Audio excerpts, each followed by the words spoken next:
shit. You're like real life photoshopped. How beautiful are you? It's like unreal. Oh. So truthfully speaking, I don't even identify to those things anymore, which allows for more of me to exist. So So I know how this sounds to people who are currently rationally wanting to manifest, right? Or trying to yeah, grip even. a man that knows and wants you and cares for you, it feels so infinitely different that you cannot mistake it. Is that there's not enough depth in the language because you cannot pretend to be soft. You cannot fake it when you're a beast that's angry and rageful, and then you're trying to be demure and then you get really edgy, because I noticed that everything around me was just a cluster of everything. There was no structure. It was like the complete opposite now. It was just everybody on their own time. Nobody cared. Hello, everyone. A little reminder, this is hashtag team no delusion. Nothing is edited. Nothing is polished up. Everything is raw. Everything is straight imported onto the podcast because I don't want to participate in none of that Hollywood nonsense. Everything has to look perfectly. Everything has to look fake. Everything has to look a certain way. So you'll get the raw version. A little before we go into the episode. I've been having and receiving lots of requests on information like what are my offerings right now, what's happening, what will be happening. And as I am currently kind of aside from being in a rebranding, I'm trying to figure out and level up my own methods right now. So there will be another Dollar Academy, which is the money course, 6 months. I'm currently practicing and working and refining methods for a discipline room, how to become a luck magnet. I have redneck magic coming up. I have rural life. I have Louboutin riches. I have everything. Everything is coming up. Be sure to be subscribed to my email list on thedollaracademy.com. And if you can't find it or if it's too much effort, just hit me with a DM and just give me your name and email and I'll put you there on manually myself.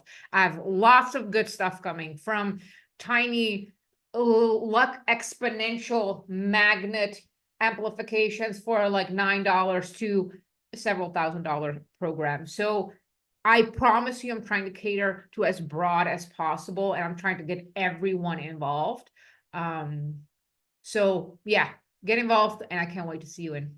Hello, everyone. Hello, everyone. Today at Fearless Wealth, today we have Jennifer with us. I am your favorite opinionated legendary Amerislav, and let me first tell you how it went for everyone watching. If you're not watching, what are you even doing? Don't listen. You have to see this.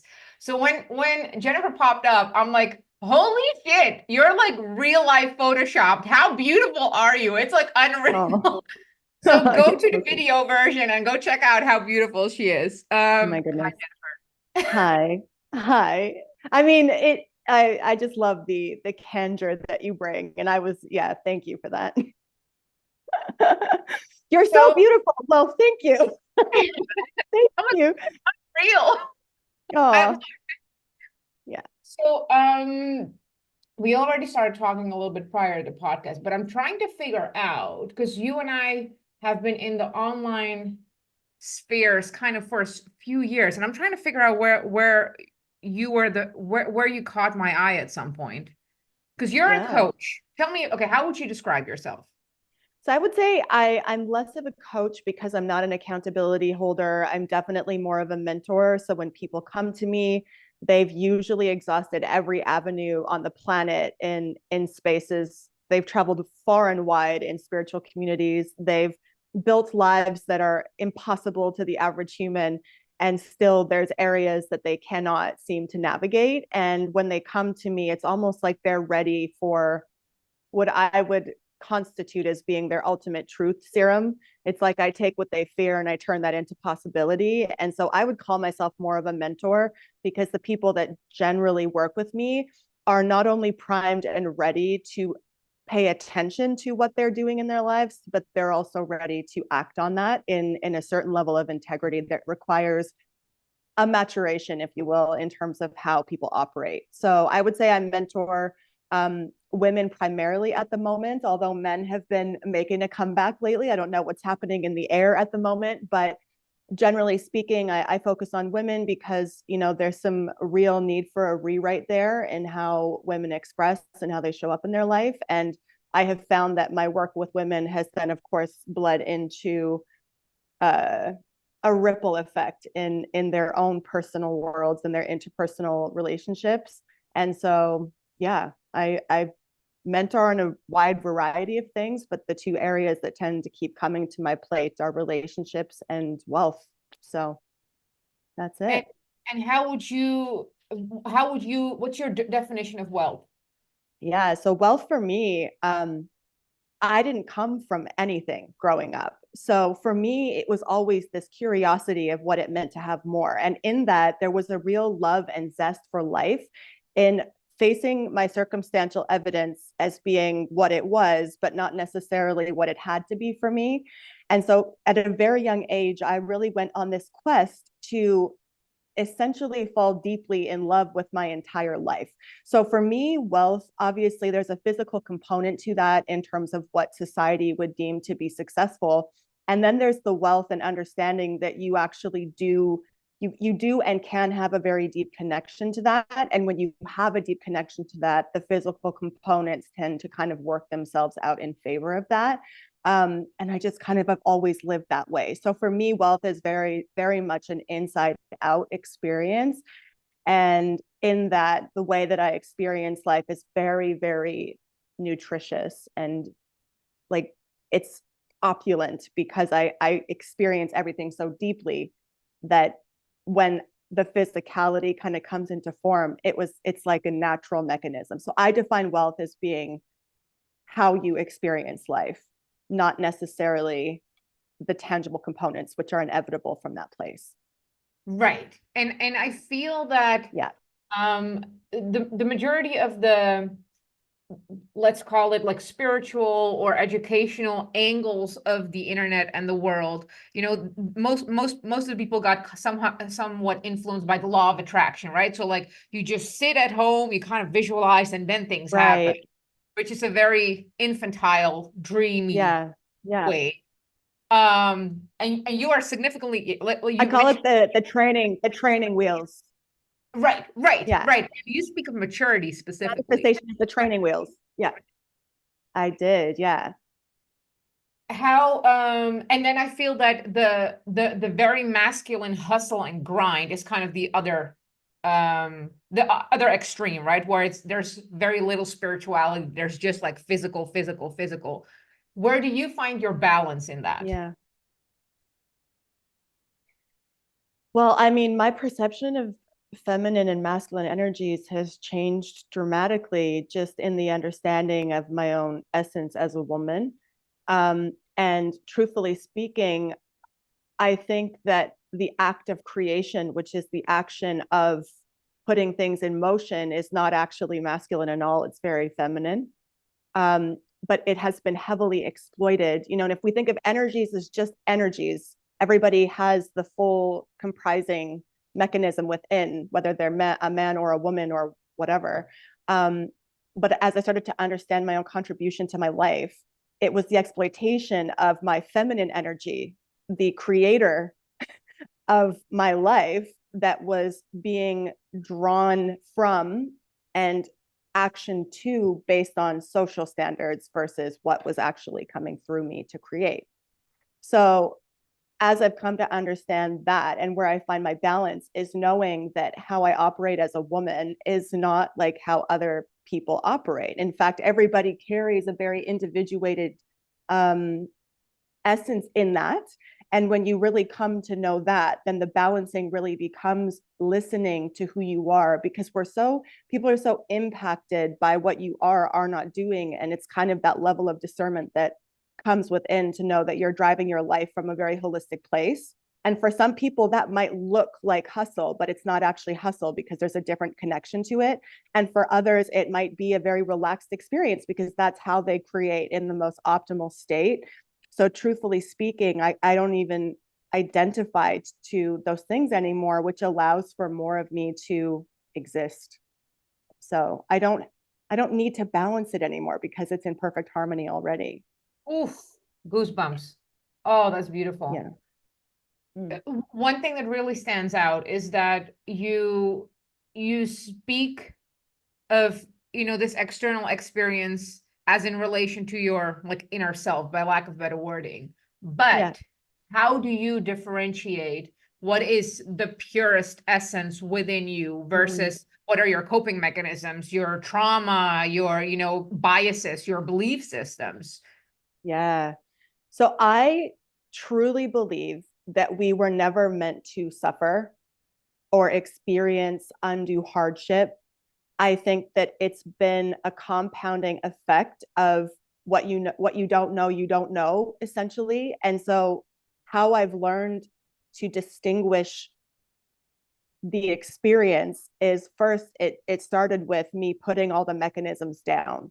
So you talked about manifestation. There was a point 4.5, 5 years ago where I would say I was doing the most, anything and everything to try and will my existence in place, which was also a very foreign experience for me because in terms of manifestational qualities, when I was younger, I didn't do any of that. And somehow I went from extreme poverty to a more opulent life without really any effort. But 5 years ago, I was doing the most. And it started with me putting all of that down so I could finally hear myself. And when I was listening to myself, it was not great. What was coming through my body, my brain, it was not good. The way that there was diminishment and all these different angles that I was feeling in my core were just pure disruption. And then I realized, wait a minute, that's not me. So there was a moment in time where I could see the correlation that what was streaming into me was not actually true because it wasn't present anymore. It was coming from the past or coming from the future, but it wasn't actually in the moment. And so I was letting all of these different variables essentially run my existence when they had no business being there. So that's when I say I kind of activated my inner dominatrix to some extent, where I started to take hold of those mechanisms. And, I say this to my clients a lot that struggle with some of these alienating thoughts or suffer-filled thoughts. I effectively told that side of me to shut up and sit the fuck down, essentially. And it took practice for me to silence that voice because it didn't have merit in what I was currently experiencing. And then one day I woke up and it was gone. It was almost like the act of starving those incessant parts of me that weren't actually creating a harmonious life. And it was just quiet. And it's been 4 years and that's never returned.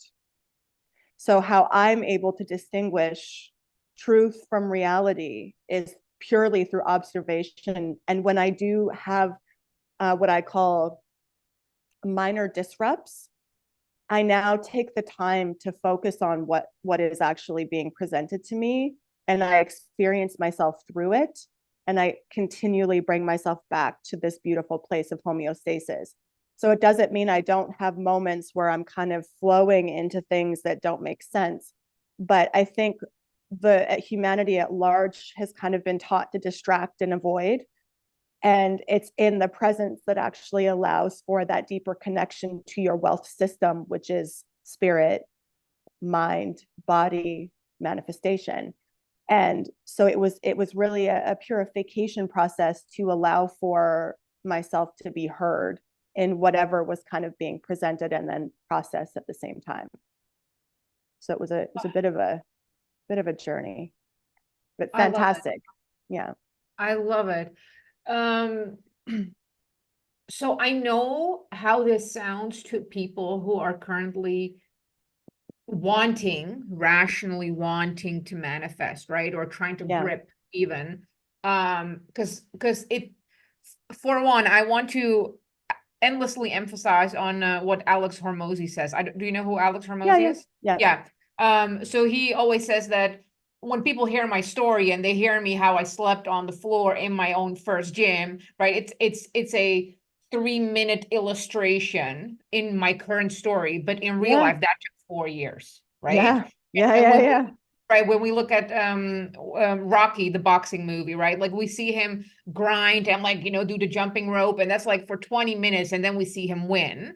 Right. And I feel it's important, as I subscribe to Team No Delusions, to a little bit at least illustrate a little bit more on that. Like, hey, it's not I woke up one day, I had this epic thought process, which is very valid, and all of a sudden I was cured, right? Or Yeah. then I was healed. Like Yeah. there is a practical time to Yes. it. Yes. Yes. Yes. Could you perhaps illustrate like what a day for you looked like then, or a thought process, or how you would move yourself through that to that deeper connection?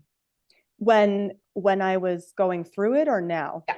Yeah, When I was going when through you it. were through it. Yeah. So, I mean, one of the things I will say is, having walked through a lot of these layers, I understand all the layers. And even though I'm at this point now, I understand that you can't skip the layers.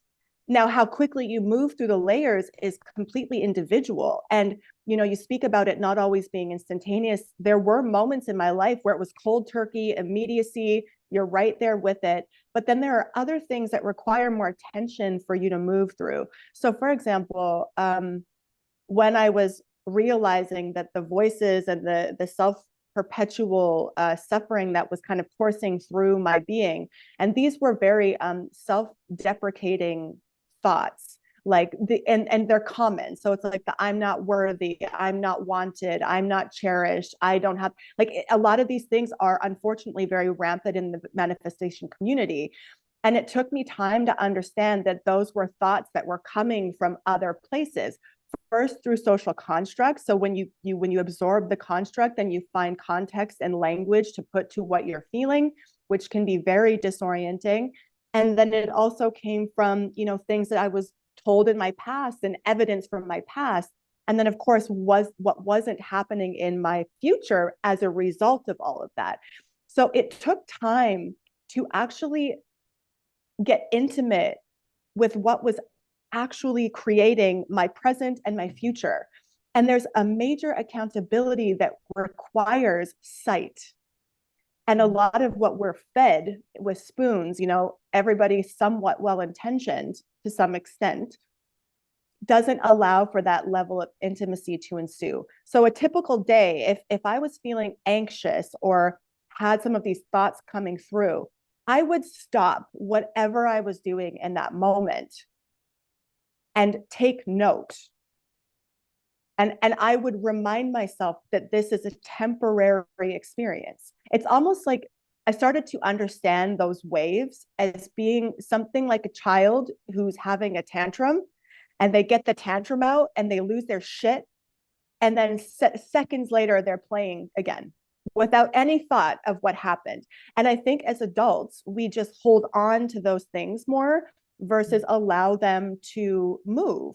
And if we don't have attachment to what that has to look like, or where it has to go, or how you have to sit with it, then it allows for that conduit to move through things further. So in the beginning, it was really hard because it was almost like a lack of discipline in understanding that as an adult, I actually have the capacity to not only see the layers, empathize with where that's coming from, and to be able to move it through. But I just didn't have the practice. I didn't even know what I was doing because I didn't have that guidance system to say, hey, where you're at is actually pretty normal for what you've experienced. Now, how about we go over here? It's like I had to become that guide for myself, because effectively I guide other people. And if I'm not working this element myself, then what good am I actually providing when I work with people in general? So the days could range from being highly emotional, highly disruptive, not able to focus on anything else but what was going on. And every day, it's like I came back to the altar. Every moment that I felt like I was off my axis, I'm like, girl, come on, let's get back on the horse here. What's real? What's not real? Where do I have to go in order to be truly in alignment with what I say that I want? And so it was like I had to keep coming to that place of devotion until the result was made manifest, which was the silence in my mind, so I could hear clearly, so I could see clearly so I could question without overwhelm. But it took time and very concise effort until it didn't.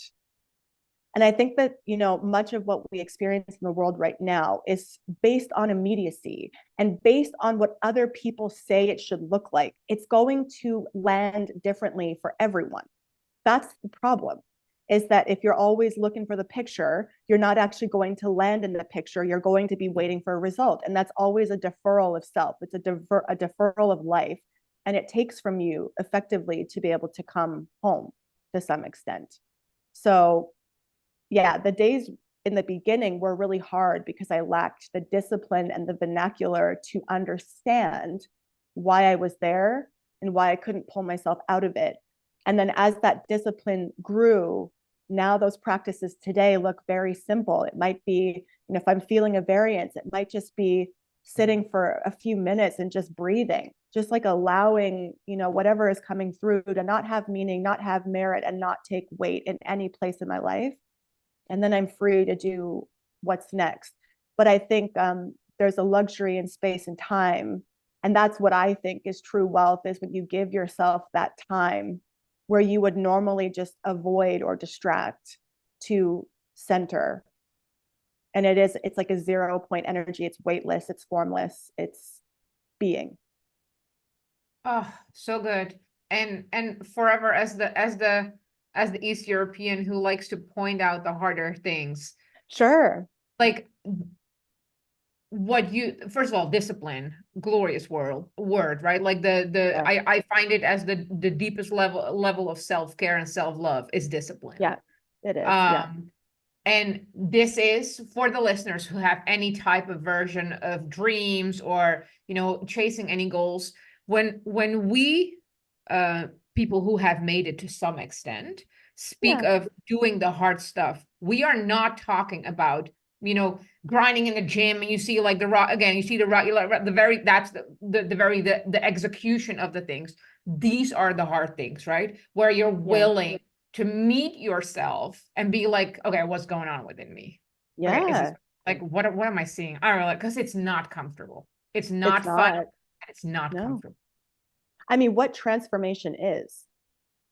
And I think people hate this idea of sacrifice, like for the women that come to me that are like in the most toxic relationships of their lives, and they cannot for some reason let go of somebody that does not give them an ounce of what they want. And I said, what's the goal here?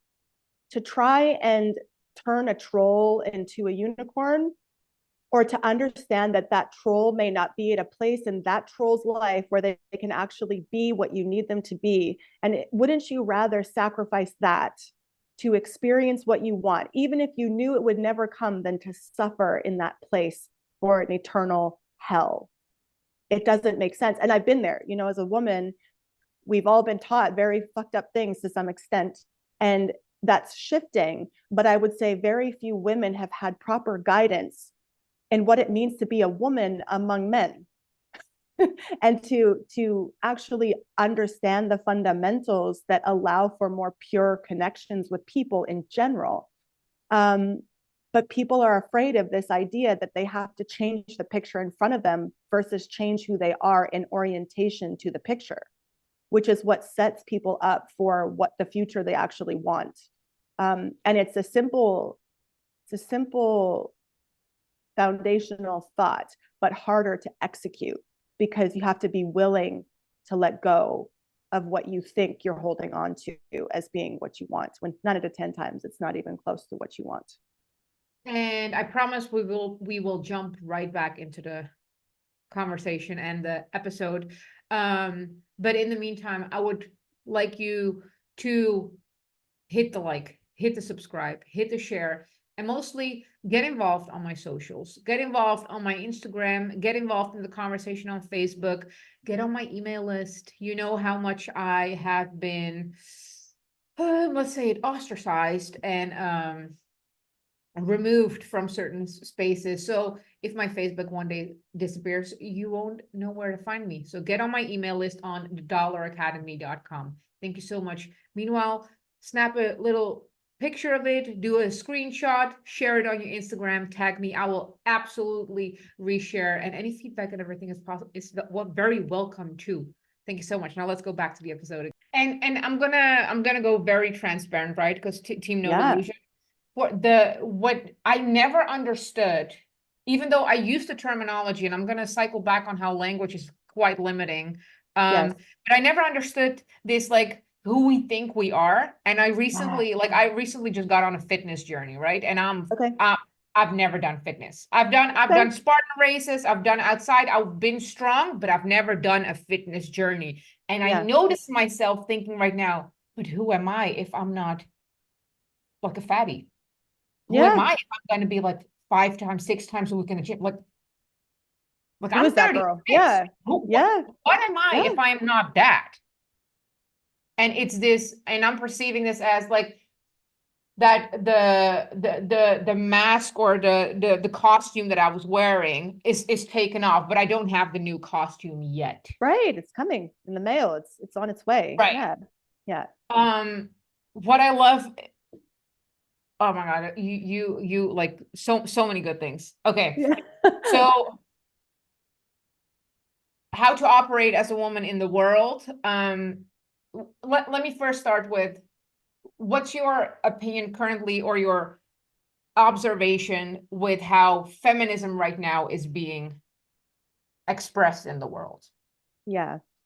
So, I mean, obviously, I think people who didn't come from the generations where what people speak to as being a traditional nuclear family, they don't really have accuracy in why this all happened in the first place. You know, I think people imagine that these households were happy, loving, beautiful places. And every time I see somebody fighting feminism, I'm like, was I the only one that grew up in a dysfunctional home where, you know, the mother was kind of abused or neglected very, very deeply, and no one talked about it because it just got swept under the rug, and they couldn't even afford to get their own home or have any freedom, and so they're somehow internal home slaves to a population of people that hold all the cards.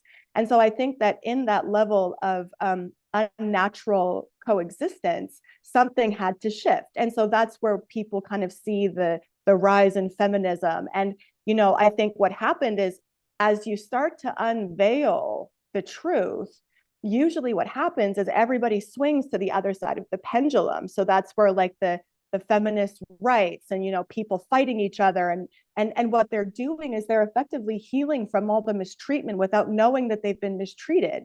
And so there's this almost vile expectancy that comes with that, because it's like a statement of, you know, we were trapped and now we're free, and so this is what must be. And so I think in the last several years, and not so much anymore, I think it's actually shifting again, we saw like a gender war, because, you know, men are getting different treatment from women as a result of this movement, and it's causing disruption because the way that it was built was never going to be sustainable. So I believe nature always corrects itself. I don't think that humans are even intelligent enough to understand the reharmonizing that comes into play, that is very, very unavoidable when things are so weighted in a very dangerous capacity. So the way that I've seen it flow is, you know, you have the rise of the feminist movement. And the interesting thing is, you know, I even think about my mother. What was important for her growing up in her time was that she find a man that could cover her, because she didn't have the autonomy to be able to cover herself. So now we're in a time and place, and so it was about survival at that point. And you hear a lot of men actually coming through those channels. What do they want the most? They want respect and trust. And so, unfortunately, a lot of men are not wired to receive that truly. And so there's this constant battle again. So as women have started to land in their own understanding of themselves, and it still has a ways to go, I think, with a few generations probably, as they've started to have their own autonomy, they're not so dependent on, then, you know, instead of having that full just physical providership, what do women want now? They want respect and trust. And there seems to have been this uproar in what that actually looks like. But what it's ultimately come down to is that I think at large, the developmental process in which we have been taught how to relate is still in a very primitive and childlike nature.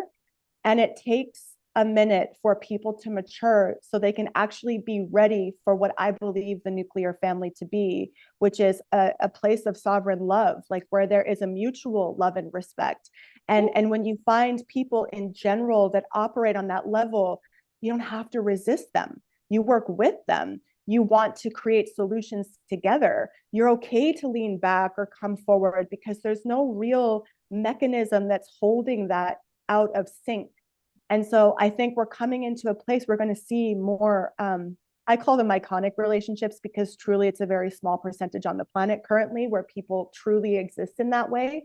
But I think it's kind of what's coming through and what will lead the way for a more harmonious type of relationship, which is not currently the anchor on the planet because everybody's in flux. What I think will happen is women will develop into understanding how they orient to a men. I feel like because of, again, the social structures that were set up 50 years ago, it was men had options for women. And so there was always this idea of they have access to everything. And women were then forced to become an option that's viable for a man, but that's not actually intrinsic to nature. It's actually supposed to be the other way around. But when a woman doesn't know that, she's always in service to a man and in modeling herself to be the best fit for a man when it's the other way around. So as we're seeing this shift come into play and women start to understand their orientation in their world, and it's a maturation. So you have to understand that women are effectively the ones who are meant to have suitors come to them. And she is the one that selects the best for procreation at large. So it's much bigger than just having a husband, having a wife. It's actually a natural component. And when a woman understands that, then she doesn't have to effort in those areas anymore. And actually, it's better for a man as well because they're meant to shine light on this experience, essentially, instead of take from it, which is how the world has been set up to this point. So yeah, I don't know if that answered the question, but No, absolutely. So coming from East Europe, there's a lot of from the outside looking in traditional roles. However, yes. the women, pardon me, are still there's quite some hostility and anger. So then when I during teenager years, like grounded in the modern West, in the Netherlands specifically, and that wave of feminism came, it was basically, you need to act and behave like a man, and you need to be both. And I'm like, well, this sounds like a fucking scam too. This ain't it either.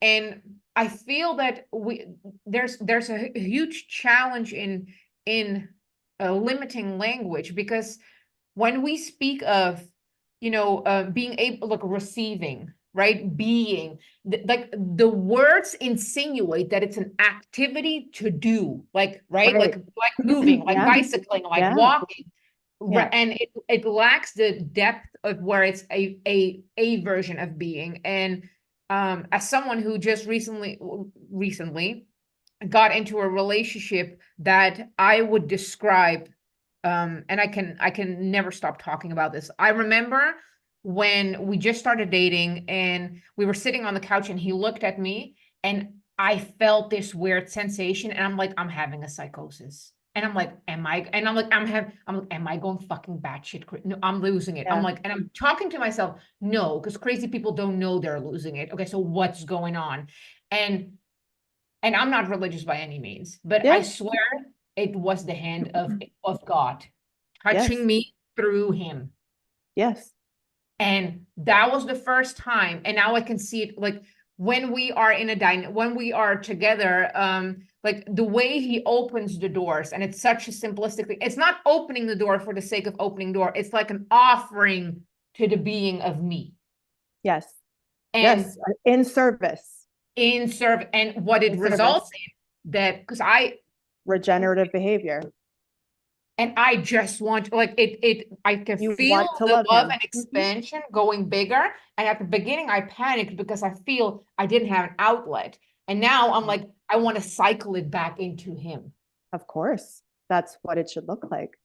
Right. Yeah. Whereas and again, it's a language thing where we speak of, divine couples, relationship, Yeah. femininity, masculinity. It gets diminished to, subservient women and like the pick-me's Yeah, or women in submission or the provider man, these are all labels that you cannot quantify without experience. And that's the problem, right? Is, you know, and when you talk about waves of feminism, I feel like because social media creates a very instantaneous dialogue around very specific ideas, it doesn't take it deep enough. And there is a depth to it that's beyond what you're being given. So, on the receptivity side of things, that's a concept that can be very easily explained. So, you think that you have to receive something very physically tangible that you're expecting to receive. But the truth is, as a woman, you're always receiving. As a man, you're always receiving. You're always receiving. Can you tell the difference between what you're receiving as being true or false? Because a lot of people wear masks. A lot of people present in very different ways. Do you take the time to let that land in your body?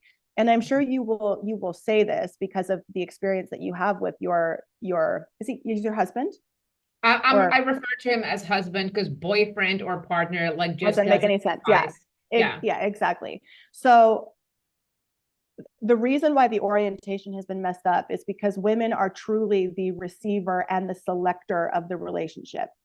However, a man knows when he wants, what he wants, and who he's devoted to, and that is singular.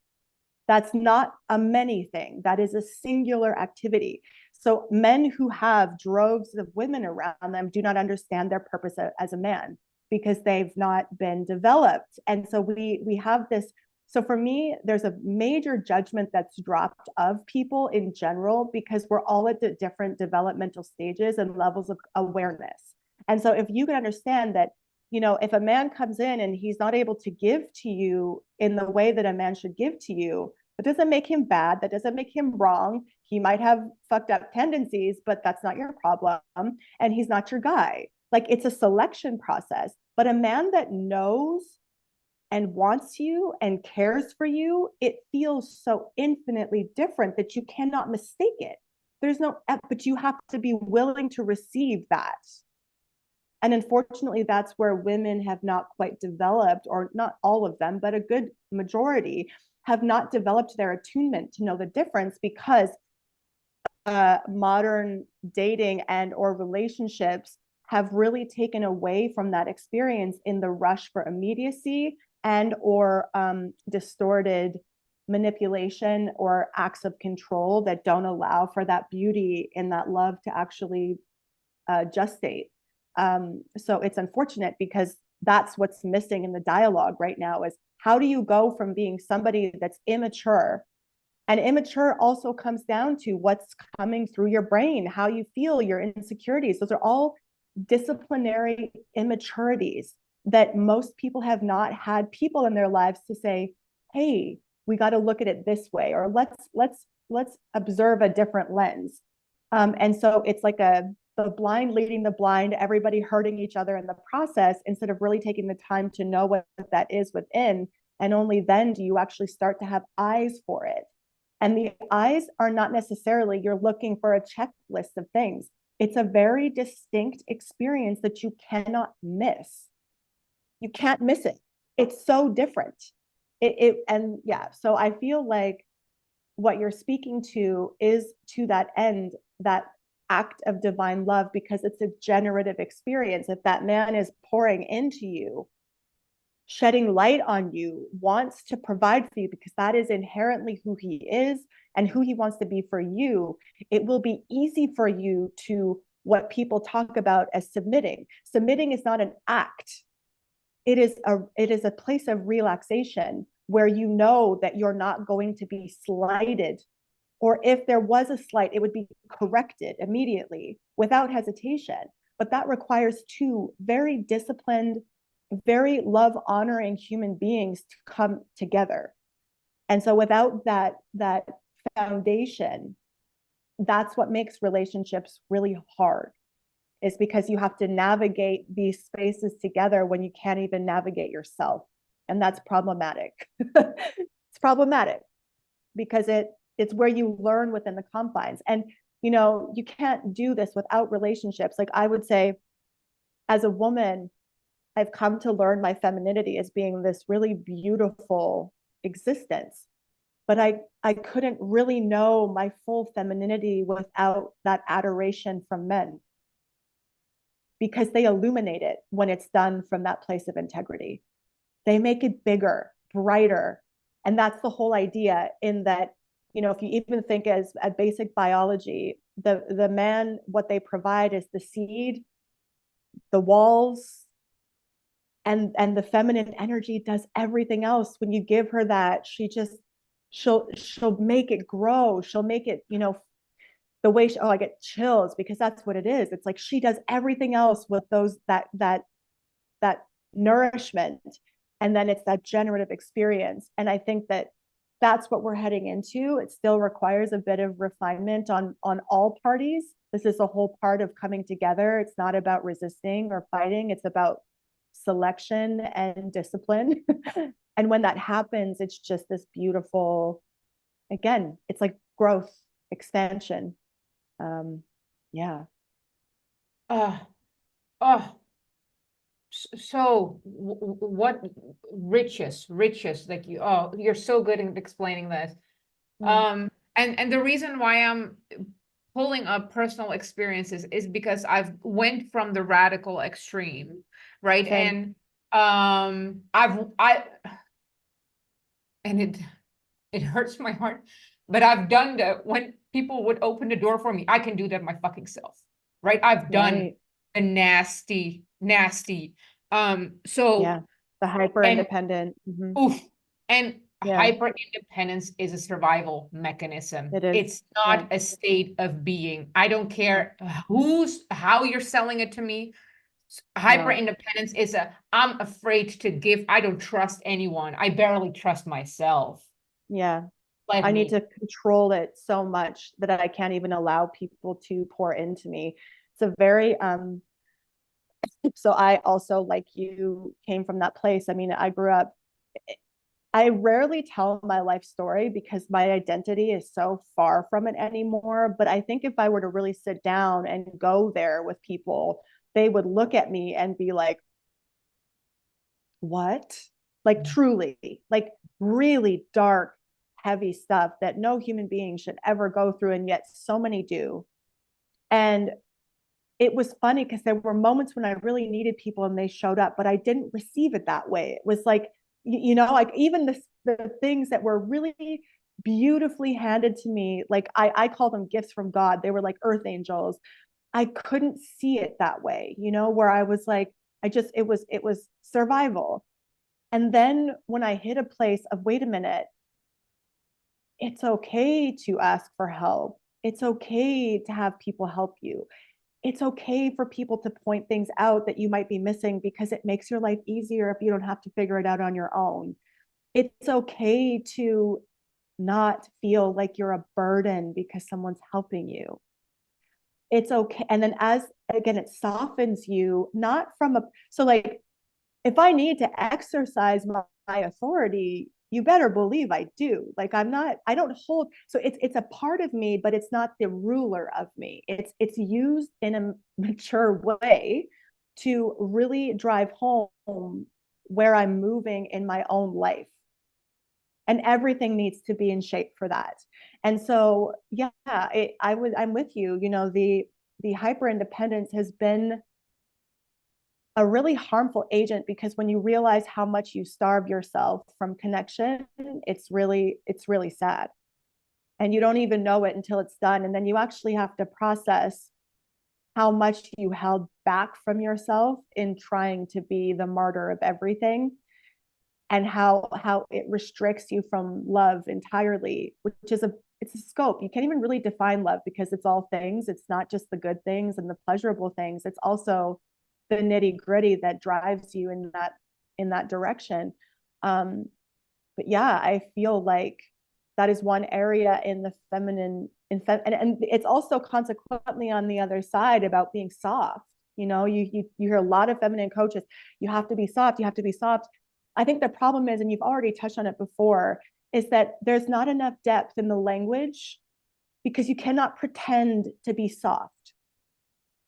You cannot fake it when you're a beast that's angry and rageful, and then you're trying to be demure and elegant. You can't pretend your way to that. You actually have to go to the basement and relinquish some of those things so you can settle in softness, which is not, it's a real thing. Like I've noticed, and you might feel this way too, since the hyper independence went away and the need to be everything all the time, my voice is softer. Mm-hmm. My presentation is softer. And when I have authority, it's not like a butter knife stabbing somebody. It's literally like this beautiful samurai sword cutting through silk, because there's nothing to be jaded with anymore. But I had to move through some of those independent qualities to understand that there were people in my life that actually cared about me and that I didn't have to do it alone. That one, I would love if you're willing to touch on what that looked like for you, because for me, coming hyper independent, and my burden was being a burden. And I was lucky enough, and I'm using air quotes right now, that I was not just abstractly in the past being made, that given that feeling, it was verbally expressed to me. So I didn't have to gaslight myself into did they think people would tell me you're a burden. Yeah. And I remember in your younger years, like in youth. Yes, in younger years. Yeah. Yep. And I remember when I became real close with another hyper independent girl, and I was visiting her, as this is now in my 20s. And I'm just trying to, and again, I have a big presence. I'm flying private jets. I'm fucking filthy rich. So I'm doing that. I'm succeeding at life. Yet I'm wanting not to take up too much space or being a burden. And that triggered her, because from her culture, she's been made to feel that she's not hospitable enough or not kind enough. So I'm trying to not be a burden, not take up space. She's being triggered because she feels like I'm not accepting her love. That was one of the few the important moments where I was like, okay, this hyper independence is not working.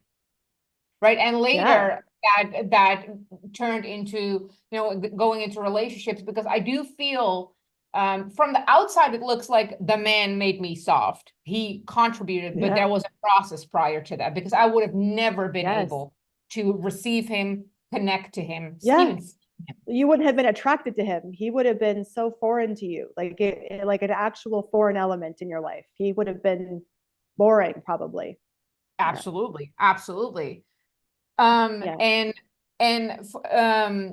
when I was going through a very a dirty divorce many years ago, my friend once told me, like, hey, can you just let me support you? And I'm like, well, no, I'm the supporter. I'm the supporter to everyone. She's like, but you know how that's your version of like expressing love? And I'm like, duh. And she's like, well, why are you cutting off the love that I'm trying to give you right now? I'm like, well, excuse me, Mrs. Reality, slapping me right in the face. But that's exactly my language, right? And that's the first time when I let someone see me cry, let me talk through it. I'm like, oh, so this is the not hyper independence.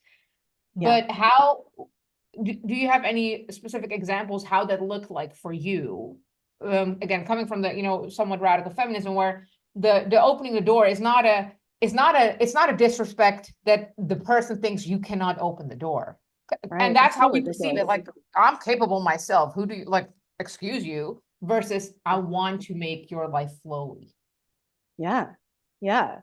So I would say the pinnacle of my hyper independence, I was in the corporate world. I was in a HR position for a petrochemical company of all places, which was not a fit for me, obviously, long term. And I think this is very interesting. You know, women entering the workforce, where did they learn how to work? Well, they learned how to work through the eyes of a man. And so I was good at elevating and getting promoted and creating new jobs, and I was good at working myself up the ladder because I didn't want to stay put. I have an entrepreneurial mindset. I solve problems like it. So it was easy for me to move. And when I kind of hit the pinnacle of that, I would say I had the picture perfect everything. Like anything a person kind of strives to have, I had built, and it was there. And then I realized that nobody around me was supporting me. So my partner at the time, you know, when I moved in with him and we got married, he was making like double what I was making. By the time our relationship ended 5 years later, I was making 5 times what he was making. Oof. And I had put together a real estate portfolio and, you know, like so many things but I was so used to doing everything for myself that there was no way I was ever going to attract a partner that could be more, because anybody that in my younger years that was in a place of authority never took care of me. So, you know, when you think of a man covering you, and covering you is emotionally, physically, financially, all of it, that was not a possibility for me at that time because I was so regimented in maintaining a level of life I felt comfortable in, which it was a cozy life, but I was not happy, not even a little. I was overweight. I was depressed. I had no self-worth. I wasn't being respected in my relationship. I wasn't doing the things I wanted to do. I wasn't living where I wanted to live. And, you know, I've been a pendulum swinger my whole life because I guess wanted to experience all the layers, and that's no longer the case anymore. Thank the good Lord above. But I decided one day that I would quit all of that, which included the everything that came with it, the big salary, the benefits, all of it, the security, everything that people see as being security. And, you know, the way that I switched my mindset was I said, well, obviously I know how to create things and I know what I offer as a human being. So if I ever couldn't make it on my own, the worst thing that would happen is I'd have to get a job. That's like really how I quantified it. But in coming out of something that was so structured, so regimented, so controlled, so efforted, so maintenance necessary, my stupid ass put it all down. And I'm like, I'm never going to fucking work again in my life ever again. I'm just never going to do it. And that set me on my path to discover her again, which was creating from a place of pure desire and pleasure and, you know, moving into places that were unknown and trying new things out and seeing how I felt and reacquainting myself with my body and starting to see myself with a beauty lens versus this 220-pound girl from high school that lost a lot of weight and didn't lose her fat girl within her. You know, like I started to kind of have to really pay attention to myself. And so I just explored. And then that was fruitful to some extent until about 2021, the spring of 2021. And then I started to get really edgy because I noticed that everything around me was just a cluster of everything. There was no structure. It was like the complete opposite now. It was just everybody on their own time, nobody cared, whatever. And I started to get really like feisty, and I'm like, I hate it here. But not like a full hate, because my life was charming. Like I can't complain about my life at that time. But I was like, this is not it. And so the last couple of years have been about integrating those two energies together, which is the acknowledgement that you need it all. You need a little bit of that structure. You need that play. You need to be able to push yourself into places that are, yeah. So that happened in 2021. And then something happened towards the end of that year that rocked my entire world. And it was basically my assets were frozen and I could not take care of myself because of that. In the first time since I was 17 years old, I could not take care of myself. And man, did that have me humbled hard. And I realized in that moment that I actually, as a human being, had to ask for help. Ooh. I had to. There was no, it was either sleep on a bench or swallow your pride, essentially. And what it And means to ask for help, right? uh-huh, yeah. I mean, I was so shocked because I'd been so independent and so capable and made all this money. And then in 1 second, I was like, shit, son. Wow. And so in that moment, I had to reach to a place I did not want to reach, towards my mother, who never really took care of me at all. Mm. And what a beautiful opportunity to repair and even allow her to give me something she could never give to me before. It was such a beautiful, like, this is how deeply I experienced life, because I was able to see the lenses of her not being able to provide for me very well in life because of her own things. And in that moment, being able to say, of course, I'll help you. And I was like, yeah, exactly. Right here. It was like, that's what I believe healing to be, is it will just naturally come and it will like hit you in a wave and you'll just be like, wow, that's gone. Great. But I had to continue to ask for help for several months. And, I ended up, I have lots of friends in my life who do this incredible job of reminding me of who I am, not relinquishing the imperfections, but reminding me of my power and my capacity and who I am and what I give as a human. So I ended up with my best friend for a number of months, who essentially took care of me as I reoriented everything and was able to work everything out. And I would be so beside myself because it was hard for me to receive care, which is, it's such a basic thing. I also started to realize that there were people in my life that didn't care or couldn't care. And it made me the caregiver, not the receiver. And then I started to realize the depth of love that I actually provide to people is so impactful that if I don't have that coming back, I can't really give.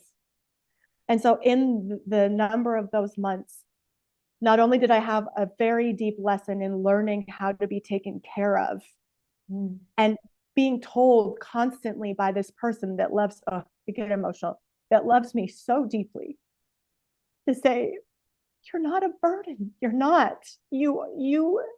I know that if anybody that you care about came to your plate and said, I need you, even if they wronged you, you would help them. And it was the first time in my life where I allowed that to sink in. And like, I think we really discount what life gives you to move through some of these things, but that love continues to pour in because I was able to let go of the parts of me that couldn't receive that. And in doing so, that has not stopped. Like my relationships with men, with family, like there's a reparation that just happens naturally when you come back to that place of wholeness, which requires all the elements to be present in order for you to regeneratively give to other people from a very integral place. And so, yeah, I had to come into a place where I was it was like God said, if you're not going to learn how to fucking receive, you're going to learn to receive. Sit down. That's how it felt like. It was like a very humbling experience. And like, this always comes back to the thing is like, I've lived and I've experienced a lot, and I've an intellectual, emotionally regulated human being, but I'm always reminded how little I fucking know until it hits me. And like, it's that has always carried me to higher heights in my own evolution, because I refuse to think that I've got it all figured out, because I don't. And what was fascinating in that is that you like learning to properly receive from people that care. And there's a real difference. So there's people in your life that come in that don't actually care about you. And for my clients who are usually very affluent humans and very wealthy, they often get taken for a ride because people present as being caring and they don't actually know what it feels like to be cared for. So as the receiving started to happen, then I started to actually look for help to move some of those mechanisms. And since then, my life has just been on an upward trajectory in what I believe to be probably the most integral space I've ever been in. I mean, I've always been a creator. I've always done incredible things, but this just feels more rich, wealthy, like nourishing from all angles, not just the good stuff, but it just everything is a proponent to what's next.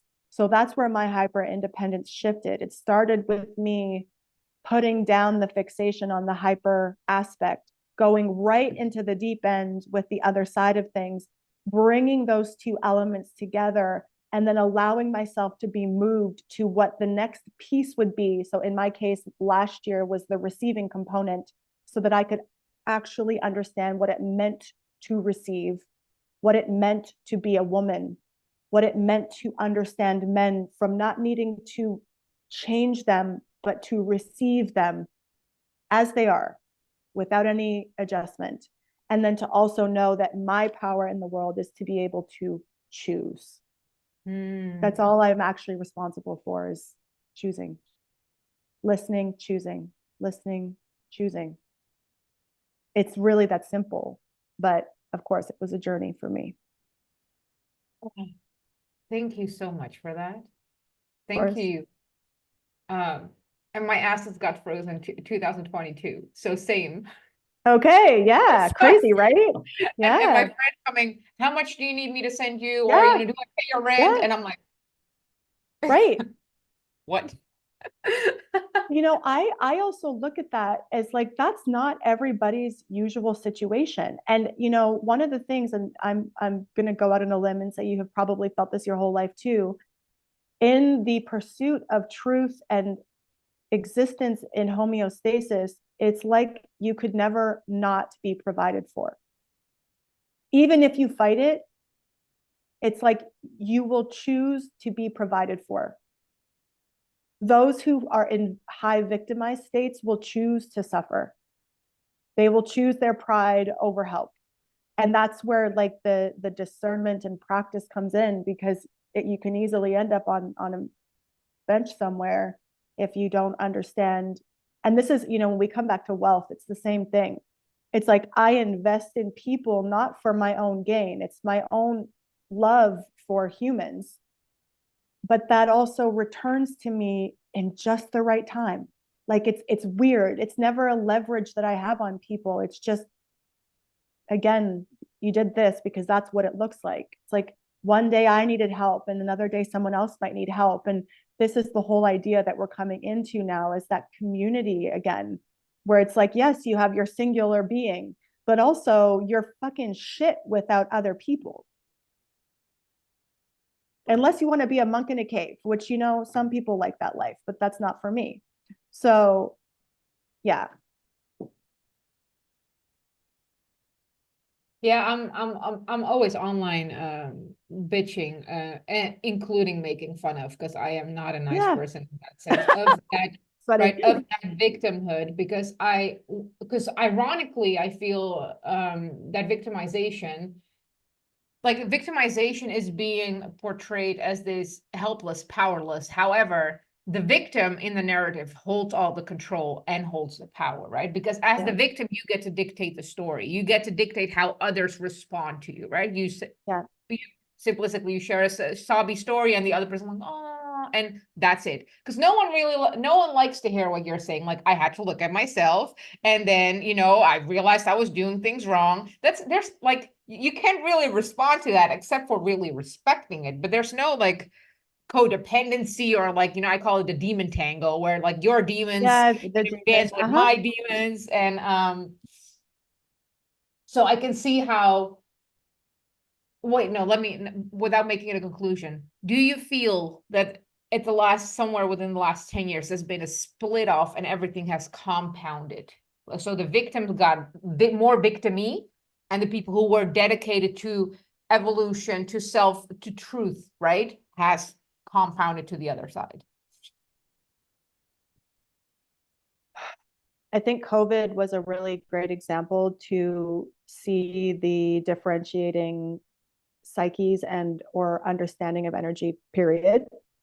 And you definitely see a division of where people landed. You know, there were people that couldn't wait to get life back to normal. And then there was me, and I'm sure many others that are listening to this that were thriving in a time that was absolute terror for most people. And there is, I think there is a separation. However, I think every human that is expressive in what they do and what they know that they're doing, it's meant to be leveled. Because if we're all over here, then there's nowhere else to go. And for me, I've always been somebody that has seen the potential of someone, but not everybody wants to explore that because it does take work. And like there have also been people I would have written off entirely who have shocked the living shit out of me. My mother being one of them. You know, we're having conversations now that I never thought would have ever occurred in my entire life. And I'm always in awe of being surprised at, you know, even the heaviest victims can have moments of extreme transformation in an instant. But the purpose is not to drive people in that direction because it will always come down to a choice. So yes, there are varying degrees of levels.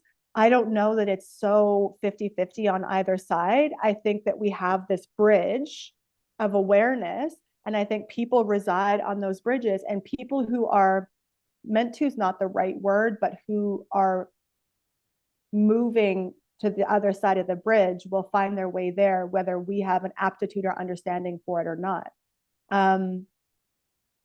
Yeah, that would be my idea on that. And also for me, I think you're also very similar. When that victimized aspects come up in people in my presence, because you reference them as demons, so do I. Once you see the demon and then you connect the human to the demon starves and dies. So I don't even like victimization is a thing, but I also know that it can be a very quick movement. Absolutely. Because it's literally just a fear mongering experience that is easily relinquished if you put light on it. Absolutely. Absolutely. Yeah. And I like, for me, I'm a very visual person. So referring to it as, you know, the inner demons, there's moments even with not necessarily inner circle, but like second layer circle, when people try to pull you into their demon dance, right? And I can feel my inner demon wanting this, like, it's almost like, let's go. No. Let me verbally stop you. I'm seeing what you're doing right now. I'm not dancing with you. Not doing that. Yeah, we're not going there. Yeah. But this is the discipline that I talk about, right? Like at some point, women have to understand that there is a purification of your channel that allows for that to occur. But if you're inundated with not just that demon, but 75 other demons, chances are there's no degree of separation between you and that to be able to make a conscious choice that's different. And that's where people perceive victimization is there's literally no gap between who you actually are and who you want to be versus what's running the show, which is the immaturity of a being.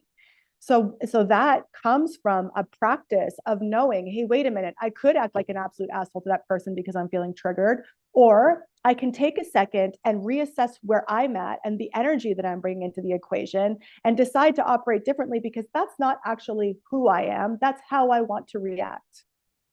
Absolutely. And there's a righteousness, right? The righteousness. And this is where we hurt each other as humans and where we put each other on the opposing table, you know, is we're unwilling to see the clearest picture instead of the perception we want to lead with.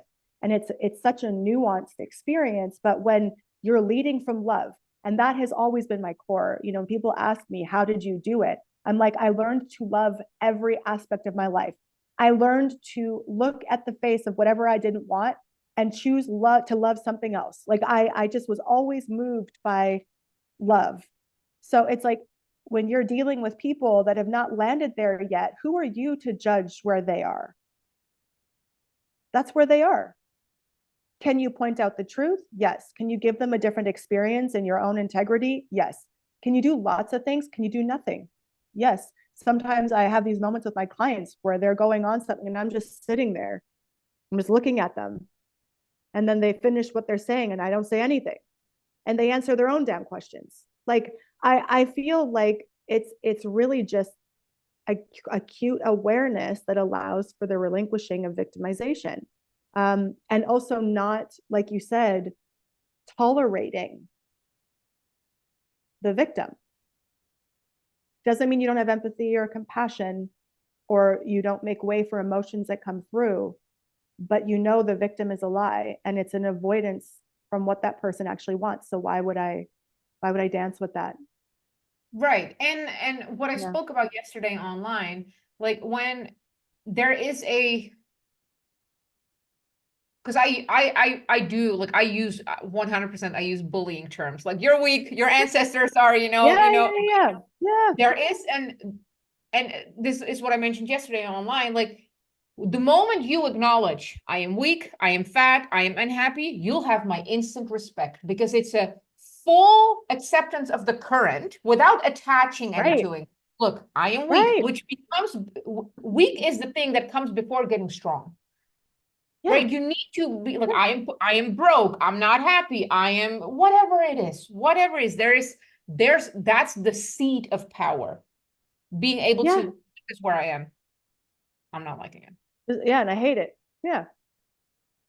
Well, people are afraid, like I think this is we walk around with perceptive lenses all the time, like people assume that because I'm beautiful, there's certain ways in which I operate. And I think to myself, you literally know nothing. Like you have no idea where it came from, what I was fed as a child, how I see myself. And yet you make all these presumptions about me, which could work in my favor because of what I appear to look like. But then you hold a fantasized version of me that's not real. And then you're disappointed when you get the reality of me. And so there's a very different experience that happens when you have that level of intimacy. And with victimization, you're correct.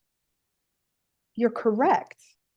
It's like when people are willing to say, I'm here and I hate it, you've won. 100%. 100%. You've taken the power out of the thing that you're ashamed of. Like one of the things I did when my assets were frozen, I chose not to hide it. In the past, I might have held it. That's the difference. I might have held that information because of what it meant about me. But the truth is, it means nothing about me. Shit happens every day. Was it perfect? No. Could I have prepared myself better? Sure. There were lots of things I could have done. But there I was in this very vulnerable moment. And instead of running from it or hiding it, I chose to share it. And what did that do? That provided me with support. Shocking how that happens. When you're struggling and you're honest and you ask for help and wow, who knew? So yeah, I think that people forget how simple it can be to say, if I'm overweight, for example, and that's actually how I lost my weight. When I was in high school, I was 220 pounds. I hated the way I looked. I hated that I didn't look like the other people. I didn't feel good. Like I wasn't nourishing my body. I wasn't taught how to do that. And I woke up one day and I'm like, I am sick of my shit. Woo! Woo! Amen. I'm like, I do not like the way I feel. And it wasn't even about aesthetics at that time. It was literally about like, I don't have energy. I'm depressed. I don't feel good. I'm irritable. All I want to eat is sugar. I don't understand what's happening. So what did I do? Cold turkey. I'm like, no more.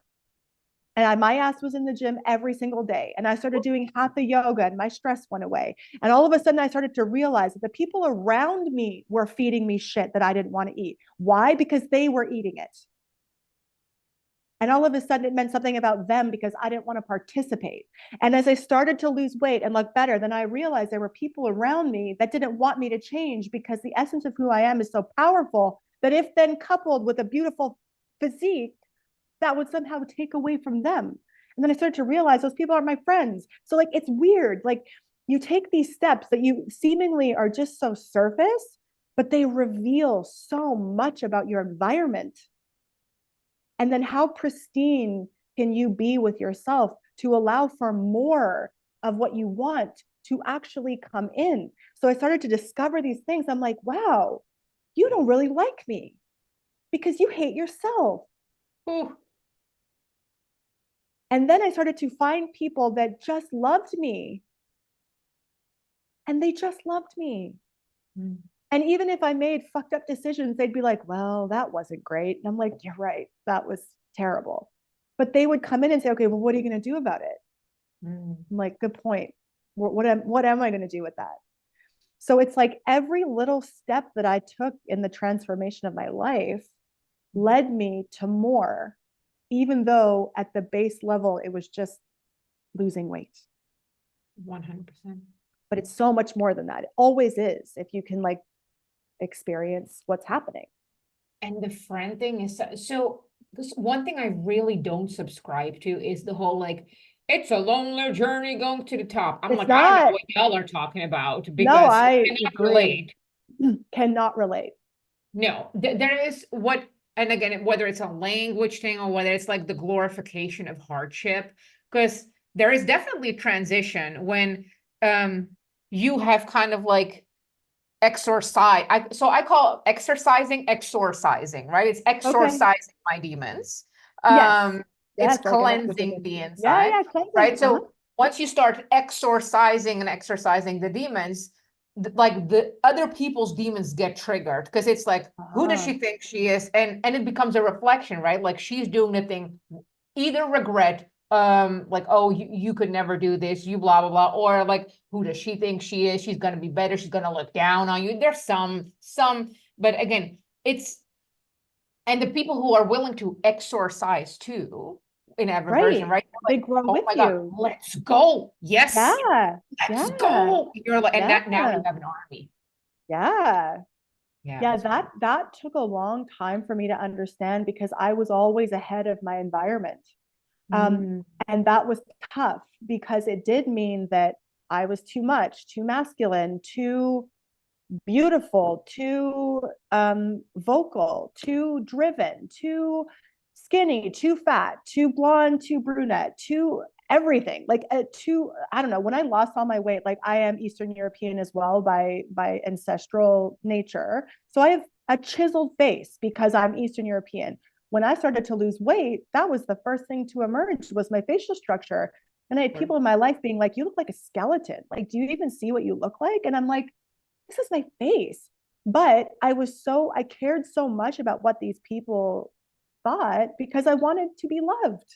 And so Mm, then I went through this process of almost like layering to some extent or protecting myself or people pleasing because I realized that the more I was myself, the less people in my life I had that wanted to lift that up.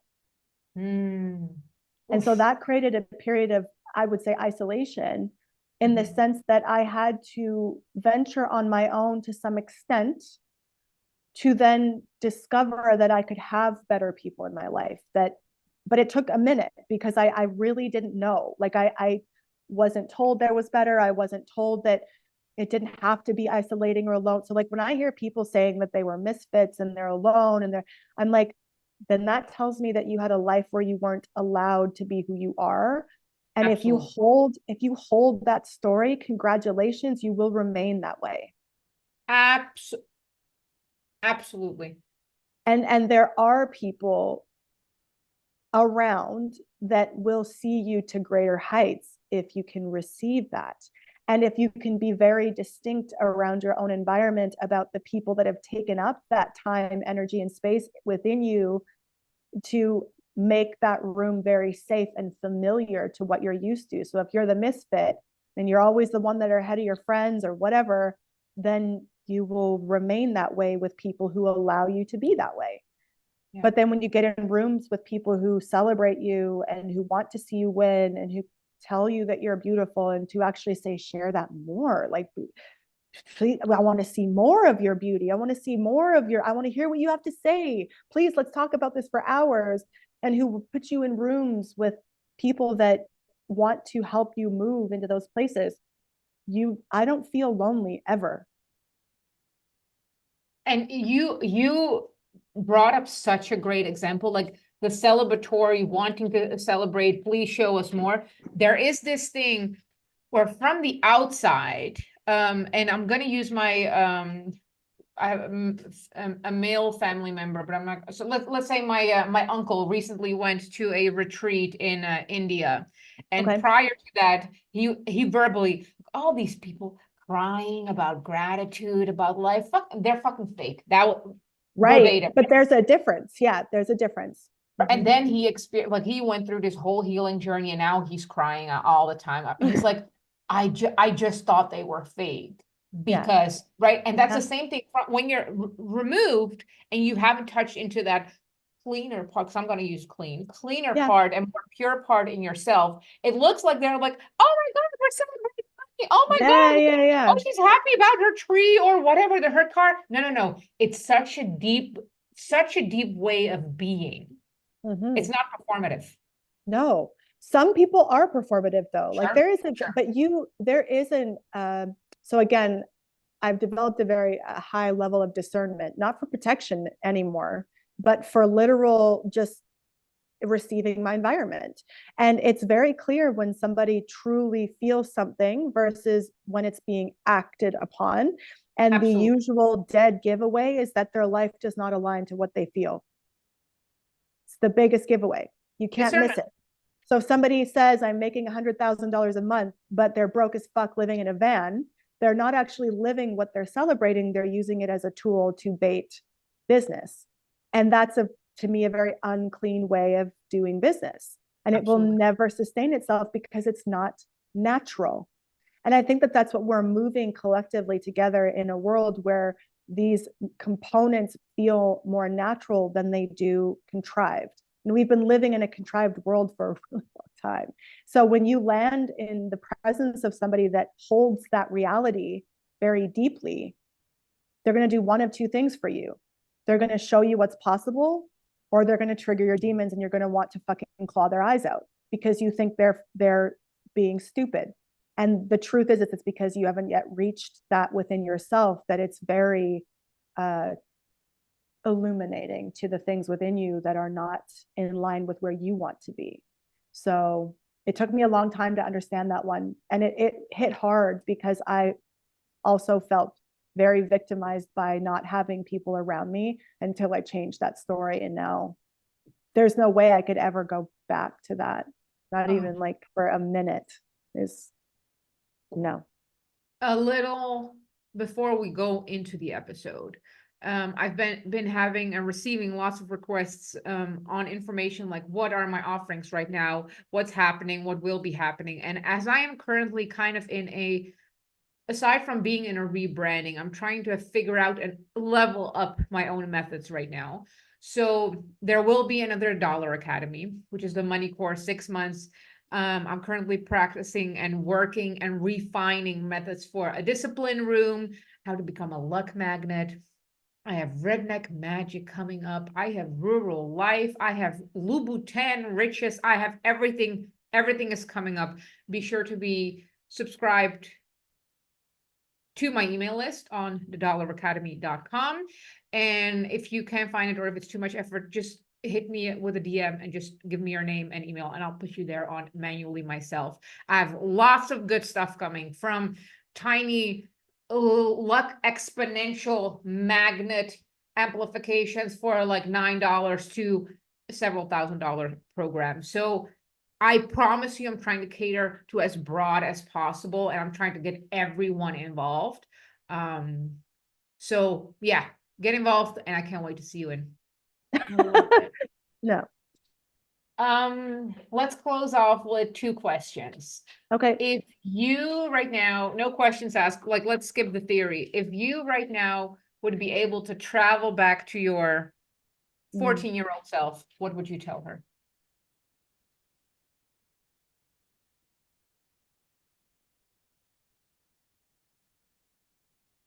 what would I tell her? It's going to take a second for me to let this. Take your time.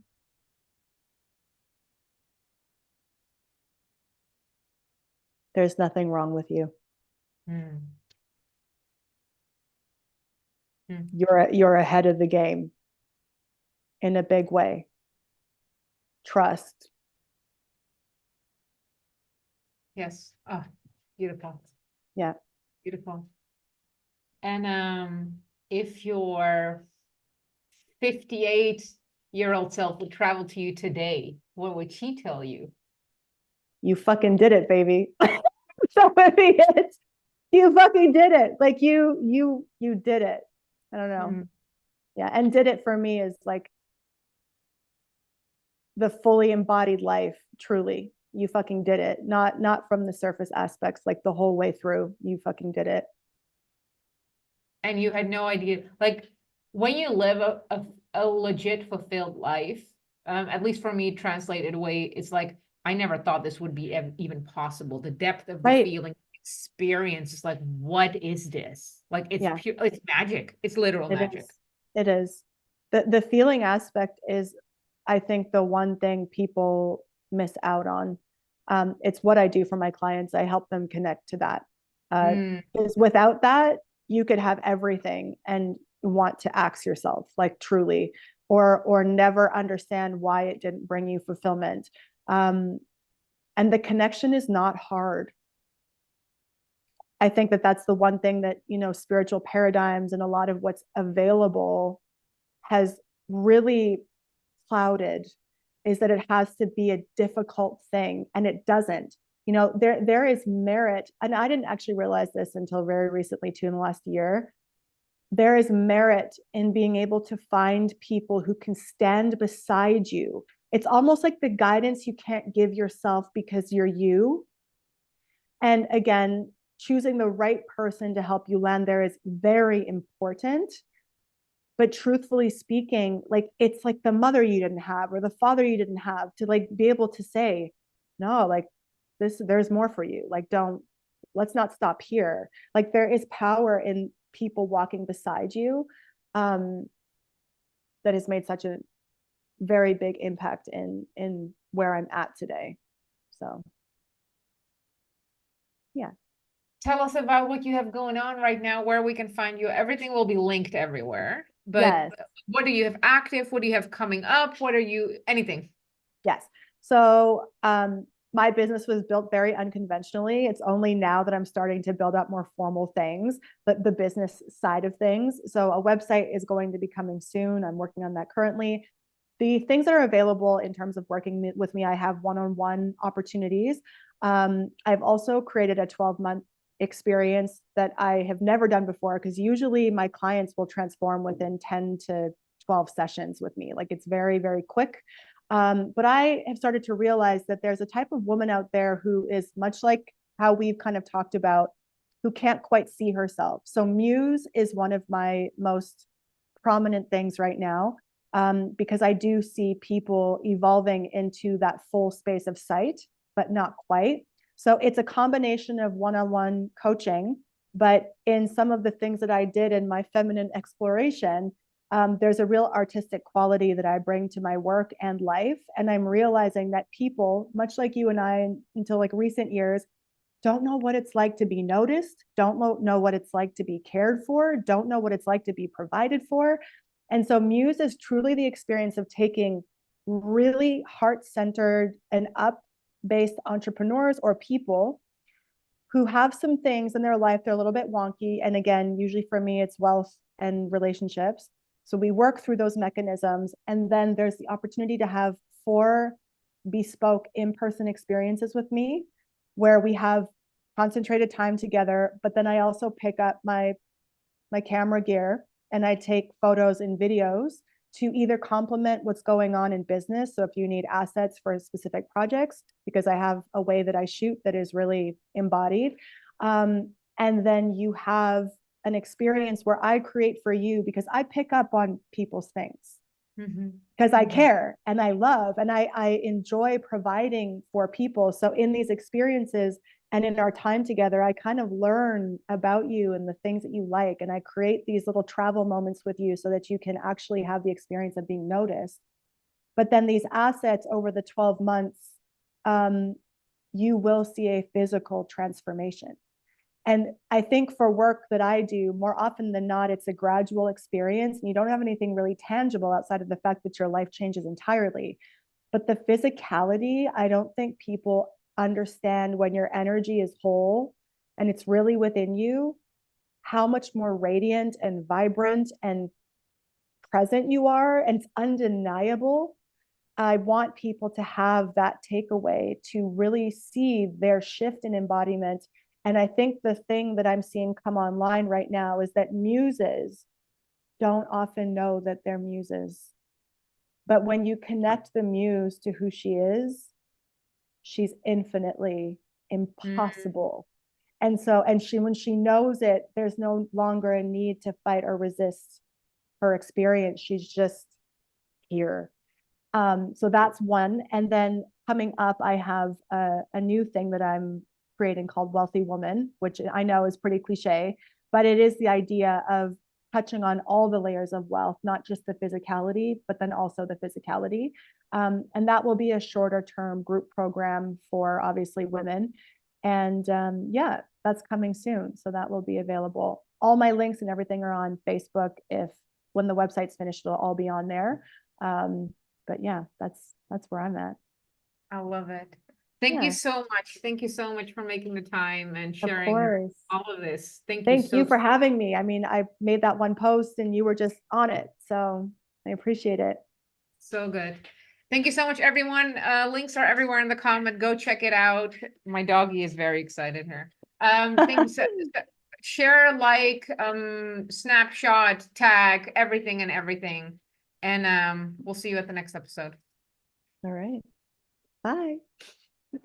Doggy, wait.